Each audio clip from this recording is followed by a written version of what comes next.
بسم اللہ الرحمن الرحیم۔ ناظرین السلام علیکم، میں ہوں آپ کا میزبان صابر شاکر، وفاقی دارالحکومت اسلام آباد سے تازہ ترین خبروں کے ساتھ۔ صورتحال یہ ہے کہ آج ذرا قومی سیاست سے ہٹ کے ایک اہم ترین خبر ہے، پہلے وہ میں آپ کو دے دوں، اور وہ خبر امپورٹنٹ ہے،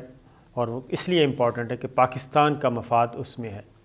اور میں نے جیسے پچھلی ویڈیو میں ہلکا سا تذکرہ کیا تھا، اور وہ یہ تھا کہ افغانستان میں معاملات اس وقت کیا کہنا چاہیے فیصلہ کن موڈ میں داخل ہو چکے ہیں، اور یہ مارچ کا مہینہ تقریباً آدھے سے زیادہ گزر چکا ہے،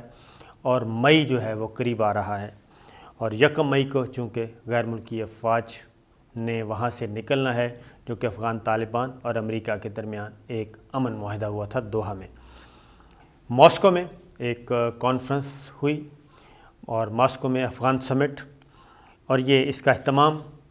روس نے کیا، روس کے صدر پیوٹن نے کیا، اور اس میں پاکستان، امریکہ، روس اور چین کے بھی نمائندگی موجود تھی، اعلیٰ حکام موجود تھے، پلس افغان طالبان کا ایک 10 رکنی وفد ملا غنی برادر کی سربراہی پہ وہاں پہ موجود تھا۔ پھر افغانستان کی افغان حکومت کی نمائندگی تھی، عبداللہ وہاں پہ پہنچے ہوئے تھے، جو کہ اس وقت جو سب سے بڑا کیا کہنا چاہیے جو انٹرا افغان ڈائیلاگ جو چیف جرگہ ہے اس کے وہ سربراہ ہیں، سادہ زبان میں بتا رہا ہوں، تو وہ بھی موجود تھے۔ اس کے علاوہ سابق صدر حامد کرزئی اینڈ کمپنی پہنچے ہوئے تھے، یعنی گلبدین حکمتیار افغان طالبان کی اور دیگر طالبان افغان رہنماؤں کی موجودگی بھی تھی۔ اس میں 1 پوائنٹ ایجنڈا کہ کسی بھی طریقے سے افغانستان میں انٹرا افغان ڈائیلاگ کو کامیاب کروایا جائے ہر صورت میں، اور چونکہ امریکہ میں حکومت تبدیل ہوئی ہے اور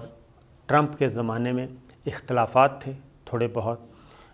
پریزیڈنٹ ٹرمپ جو ہیں وہ چاہتے تھے کہ ہر صورت میں افغانستان سے غیر ملکی افواج کا انخلاء ہو اور یہ امن معاہدہ ہو جائے، اور انہوں نے کر لیا۔ پینٹاگون کے کچھ تحفظات تھے، لیکن انہوں نے ان تحفظات کو ویٹو کیا اور اپنا فیصلہ کیا زلمے خلیلزاد کے ذریعے۔ زلمے خلیلزاد اب بھی موجود ہیں، گو کہ جو بائیڈن جو ہیں وہ پالیسی کو تھوڑا سا چینج کرنا چاہ رہے ہیں، لیکن زلمے خلیلزاد موجود ہیں۔ اس کا مطلب پہلا اشارہ یہی ہے، پہلا اور آخری، کہ جو بائیڈن بھی کوئی بہت بڑا یو ٹرن لینے کے حق میں نہیں ہے، بلکہ کچھ گیو اینڈ ٹیک کے ذریعے وہ امریکی مفادات کو زیادہ سے زیادہ تحفظ ملے، اور افغان طالبان جو کہ اپنے آپ کو بہت زیادہ وکٹری سٹینڈ پہ لے گئے تھے،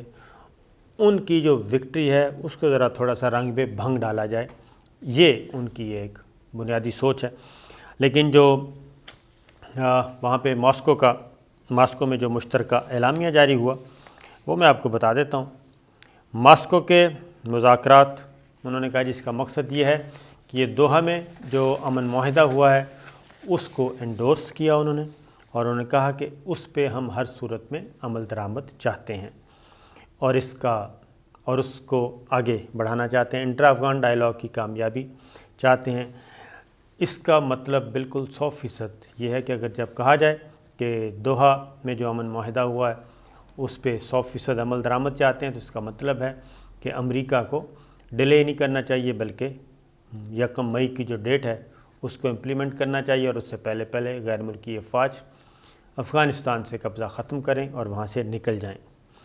اس کے بعد اس مشترکہ اعلامیے میں یہ کہا گیا کہ یہ چاروں ملک پاکستان، امریکہ، روس اور چین، یہ چاروں ملک جو ہیں وہ یہ مطالبہ کرتے ہیں کہ جو تیاریاں کی جا رہی ہیں موسم بہار کے بعد کی، اور جو تشدد کی، کیونکہ افغان طالبان نے بھی کہہ دیا ہے کہ اگر 1 مئی کو عمل درآمد نہ ہوا اور غیر ملکی افواج نے اپنا قبضہ ختم نہ کیا تو اس کے بعد وہ بھرپور حملے کریں گے اور کھلم کھلا اعلان جنگ ہوگا۔ لہٰذا چاروں ملکوں نے یہ مطالبہ کیا ہے کہ ایسی کوئی صورتحال پیدا نہ کی جائے، اور امن معاہدے کو ہی کامیاب کیا جائے، اور پرتشدد کارروائیوں میں اضافہ نہیں ہونا چاہیے بلکہ اس میں کمی آنی چاہیے۔ ماسکو کے مذاکرات کے بعد افغانستان کی اعلیٰ کونسل برائے قومی مفاہمت کے چیئرمین عبداللہ نے ٹویٹر پہ پاکستان کے کردار کی بھی تعریف کی اور انہوں نے کہا کہ مذاکراتی ٹیم طالبان کے ساتھ کسی بھی موضوع پر بات چیت کے لیے تیار ہے۔ یہ ایک انہوں نے کہا کہ آئیں جی بات چیت کریں، البتہ یہ ضرور ہے کہ مذاکرات کے اگلے دور شروع کرنے کے لیے ٹارگٹ کلنگ روکی جائے اور جامع جنگ بندی جو ہے وہ بھی اس پہ بھی عمل کیا جائے تاکہ پرامن ماحول ہو سکے۔ اب یہ چاروں ملکوں نے بھی مطالبہ کر دیا ہے، افغان طالبان سے بھی اور افغان حکومت سے بھی، افغان فورسز سے بھی، کہ یہ دو طرفہ جنگ بندی اور تشدد میں کمی ہونی چاہیے، کیونکہ اب ذرا وہاں پہ طریقہ بدل گیا ہے، اب وہاں پہ ٹارگٹ کلنگ بھی ہو رہی ہے۔ اور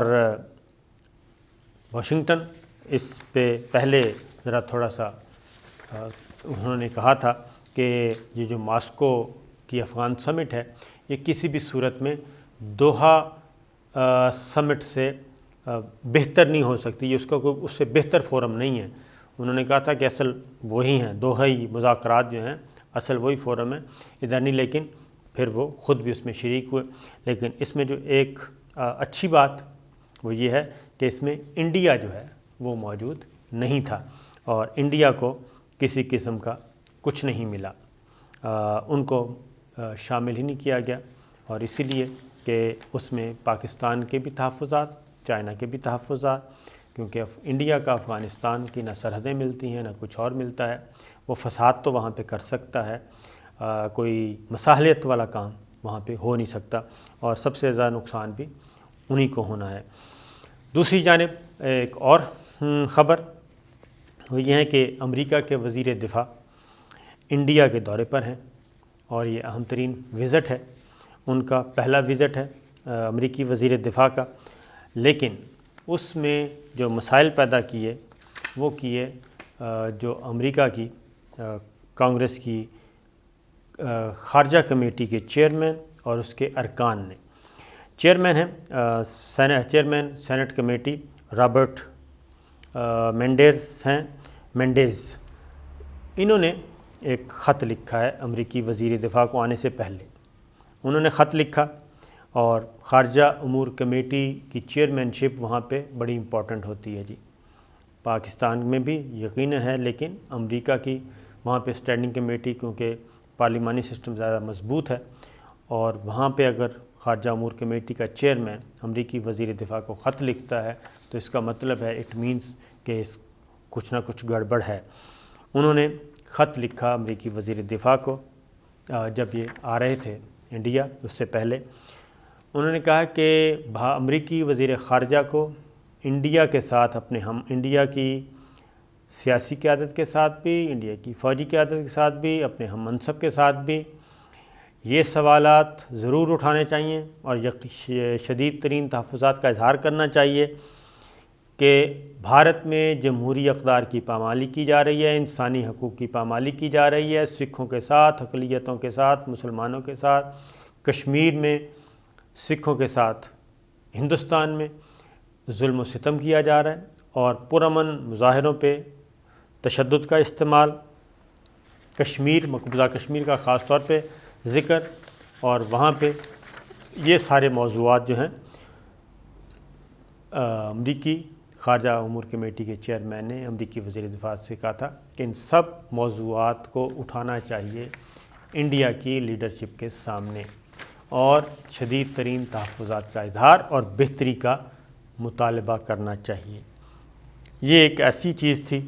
کہ کچھ عرصہ پہلے تک یہ اس کو داخلی معاملہ سمجھا جاتا تھا، انڈیا کا تھا، دلی سرکار کا یہ تھا کہ یہ ہمارے داخلی معاملات ہیں، لیکن اب لگتا یہی ہے کہ دنیا بدلتی جا رہی ہے۔ سب سے پہلے کینیڈا کے وزیر اعظم نے یہ بات کی تھی، پھر برطانیہ میں، برطانوی پارلیمنٹ میں، اب انڈیا میں جو کچھ ہو رہا ہے وہاں پہ زیر بحث ہوتی ہے، باقاعدہ ایک گھنٹہ بحث ہوتی ہے، 2 گھنٹے بحث ہوتی ہے، اور وہاں سے مطالبات اٹھ رہے ہیں کہ مودی سرکار کو کنٹرول کیا جائے، اور انڈیا کی صورتحال کوئی اتنی اچھی نہیں ہے۔ ایک اور خبر آپ سے شیئر کر لوں، اہم ترین ڈیولپمنٹ ہی سمجھیں آپ، اس میں کچھ برآمد ہوگا یا نہیں میں یہ تو بہت زیادہ پر امید نہیں ہوں، لیکن وہ یہ ہے کہ تقریباً 4 سال کے بعد 2018 کے بعد پہلی مرتبہ پاکستان کا وفد جو ہے وہ انڈیا جائے گا، اور کس مقصد کے لیے جائے گا؟ وہ مقصد ہے جی آبی تنازعات جو پاکستان اور انڈیا کے درمیان ہیں، اور خاص طور پہ انڈیا جو آبی جارحیت کر رہا ہے، ہمارے جو پانی یعنی کہ جو دریا انڈیا کی طرف سے پاکستان میں آ رہے ہیں، ان دریاؤں پہ انڈیا جو ہے وہ مسلسل ڈیم بنا رہا ہے، آبی ذخائر بنا رہا ہے، اور جو پانی پاکستان کا حصہ ہے اس میں مسلسل کمی لا رہا ہے اور پانی کے بہاؤ کو روک رہا ہے۔ یہ 2018 میں پاکستان کا وفد جو ہے لاسٹ ٹائم گیا تھا انڈیا مذاکرات کے لیے۔ 2018 میں پاک بھارت آبی مذاکرات 2018 میں آبی مذاکرات لاہور میں ہوئے تھے، اور 2018 کے بعد پہلی دفعہ پاکستان کا وفد انڈیا جائے گا مذاکرات کرنے کے لیے، اور کافی عرصے سے پاکستان اور بھارت کے تعلقات جو ہیں وہ تعطل کا شکار تھے۔ اب یہ 23 مارچ کو نئی دہلی میں مذاکرات ہو رہے ہیں پاک بھارت آبی تنازعات کے حوالے سے۔ یہ 23 اور 24 مارچ کو دہلی میں ہوں گے۔ پاکستان کی وفد کی قیادت جو ہیں ہمارے Indus water commissioner Mehr Ali Shah کریں گے، جبکہ بھارت کی نمائندگی بھارتی واٹر کمشنر پردیپ کمار کریں گے۔ ابھی تک جتنے بھی مذاکرات ہوئے ہیں اس کا کوئی فائدہ ابھی تک نہیں ہوا، اور انڈیا جو ہے وہ مذاکرات ضرور کرتا ہے، اعتراضات ضرور سنتا ہے، لیکن کوئی بہتری کی امید پیدا نہیں ہوتی۔ اور یہ تازہ ترین مذاکرات ہیں، یہ پکڑ ڈل ہے، ایک لوئر کلنائی پن بجلی گھروں کے ڈیزائن ہیں پر اعتراض ہے پاکستان کا، اور پاکستان نے مطالبہ کیا تھا کہ پکڑ ڈل پن بجلی ذخیرہ کرنے کی سطح اونچائی میں 5 میٹر کمی کی جائے، اور سپل ویز کے گیٹوں کی تنصیب میں 40 میٹر اونچائی کا اضافہ کیا جائے۔ تو یہ پاکستان کے مطالبات تھے، لیکن دیکھتے ہیں کیا اس میں سے برآمد ہوتا ہے۔ پاکستان ہمیشہ بات چیت کرتا ہے، مذاکرات کرتا ہے، امن کی بات کرتا ہے، لیکن انڈیا کی طرف سے کبھی بھی اس کا مثبت جواب نہیں دیا گیا۔ البتہ چائنا نے پچھلے دنوں ایک اچھا خاصا انڈیا کو ایک ٹیکہ لگایا ہے، جس کے بارے میں آپ کو پتہ ہے کہ گلیشیئر پگھل گئے تھے ہمالیہ کی پہاڑیوں میں۔ ایک اطلاع یہ تھی کہ انڈیا نے اپنے ہی کوئی جوہری ہتھیار وہاں پہ رکھے ہوئے تھے کسی زمانے میں، تو چھپائے ہوئے تھے، وہ ان میں سے کچھ گڑبڑ ہوئی ہے، اس کی حدت کی وجہ سے جو ہمالیہ کے گلیشیئر ہیں وہ پگھلے ہیں، جبکہ دوسری اطلاع تھی کہ چائنا نے یہ کام کیا ہے،